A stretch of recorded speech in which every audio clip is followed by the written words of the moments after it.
ملګرو که تاسو زموږ چینل ته نوي راغلي یاست نو د اوس تاسو کومه ویډیو ګورئ تر دغه لاندې دغه سور د سبسکرایب بټن ووهئ او بعد له سبسکرایب څخه دغه د زنګ نشان هم ووهئ تر څو زموږ د چینل هره ویډیو تر ټولو مخکې تاسو در ورسي او کومه ویډیو لایک کړې نو ویډیو هم لایک کړئ.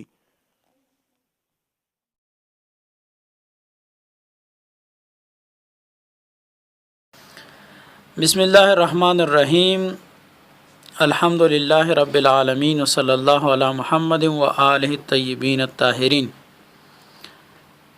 صفحه چهارم سلورم لست یعنی درس چهارم ته دلتا حلتا دلتا یعنی اینجا حلتا یعنی آنجا.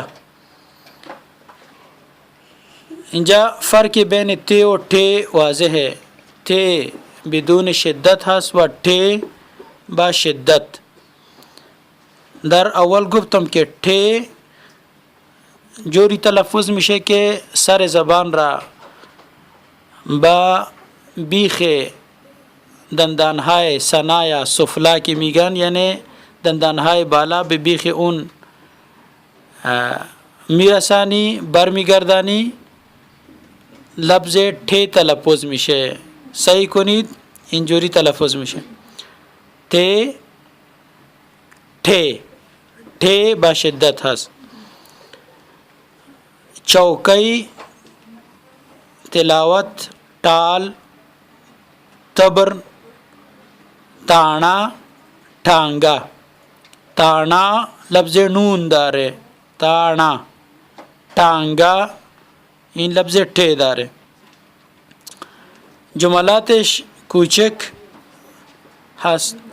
دلتا چوکی ده دلتا تانا ده حالتا تبر ده حالتا ټانګه ده ټال هاغه ده دا د قرآن تلاوت ده. دلتا چوکی ده یعنی اینجا چوکی یعنی صندلی. چوکی در افغانستان چوکی هم میگن یعنی دا فارسی افغانی چوکی هم میگن یعنی همون صندلی میشه. چوکی مؤنث است. گفته بودم که یکی از علائم مؤنث همین یای دمدار هست که یای دمدار وقتی میاد این مؤنث هست. چوکی دا. دلتا تانا دا تانا یعنی پاسگاه. اینجا پاسگاه هست. تانا هم مؤنث ہے. اکثر اونهایی که آخرش هی میاد های گرد از اسما اون مؤنث حساب میشه یعنی مؤنث میاد در پشتو. حالتا تبر ده تبر مذکره یعنی آنجا حالتا میشه آنجا تبر هست. حالتا ټانګه ده ټانګه هم ببین آخرش هی هست پس مؤنث ہے یعنی آنجا ټانګه کالسکه میشه. ټال هاغه ده ټال یعنی تاب هاغه ده یعنی آن است. هاغه در مقابل دغه هست. دغه یعنی این هاغه یعنی آن. دا د قرآن تلاوت ده. این تلاوت قرآن است. بس تلاوت هم مذکر هست که ده اومده. نوی ټکی الفاظ جدید. چوکی تانا ټال ټانګه حالتا دلتا. معنیش هم نوشته شده توجه کنید. تذکر یادونه یعنی تذکر. در این درس ٹانگا تانا چوکی مؤنثن در جایی که الفاظ لفظ مؤنث باشد لفظ نسبت در فارسی است. برای مذکر و مؤنث هر دو به کار می رود ولی در پشتو برای مذکر دی و برای مؤنث دا و برای جمع دی به کار می رود که در تمرین زیر به این توجه کنید. در جملات بعضی چیزها مذکرن و بعضی مؤنث که درست جلوش بنویسید. انشاءالله تمرین را حل میکنید. موفق و مؤید باشید. بسم الله الرحمن الرحیم الحمد لله رب العالمین وصلی الله علی محمد و آله الطیبین الطاهرین. پنځم لوست درس پنجم صفحه 5 جیم ح و سیم. سیم قبلا گفتم که مرکب است تای ساکن و سین هست. کور، څانګه، جوار، جارو، جرگا، میز، څپلی، څلور.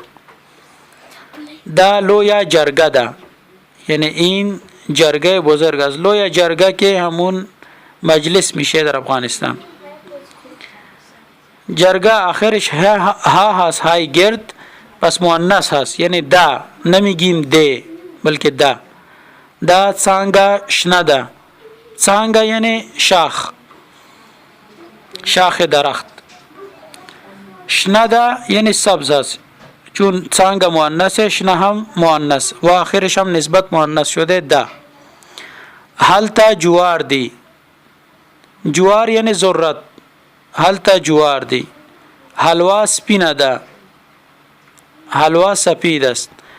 سپینه مؤنث اومده چون حلوا مؤنث. جوار پاخه دی. دا څلور میزونه دی. دا یو میز دی. دا جوار شنه دی. جوار پاخه دی یعنی ضرورت رسیده است. پاخه یعنی پخته. همون ما به رسیده میگیم پخته. مثلا میگیم میوه پخه ده. میوه پخه ده یعنی میوه رسیده است. چون میوه مؤنث است اون وقت پخه میگیم. و اینجا چون جوار جمع استفاده میشه به این میگیم پاخه. دا څلور میزونه دي، یعنی این 4 تا میز هست. میز جمعش میشه میزونه. به این خاطر آخرش دی اومده چون جمع هست. دا یو میز ده، این یک میز است. دا جوار شنه دی. شنه که گفتیم به معنی سبز، ولی وقتی برای جوار استفاده میشه یعنی نرسیده هست. دا جوار شنه دی یعنی این ذرت سبز هست، یعنی نرسیده هست. نوی ټکی کور، خانه. جوار ذرت، جرگه مجلس شورا یا اجتماع، اونجایی که بزرگان جمع میشن و درباره یک چیزی حکم میکنن، و این جرگه میگیم. لویا یعنی بزرگ. پاخه رسیده یا پخته. یو، یک، څپلی کفش، څلور، چهار، څانګه شاخ یا حصه. یادونه، تذکر. همانطور که در درس قبل واضح شد با مذکر و مؤنث بودن یک اسم نسبت و صفاتشان هم مذکر و مؤنث می شود که در جملات زیر به این توجه می کنید و تمرینات را حل می کنید. ببینید مذکر و مؤنث درست می نویسید یا نه و نسبت را هم درست می نویسید یا نه. موفق و مؤید باشید.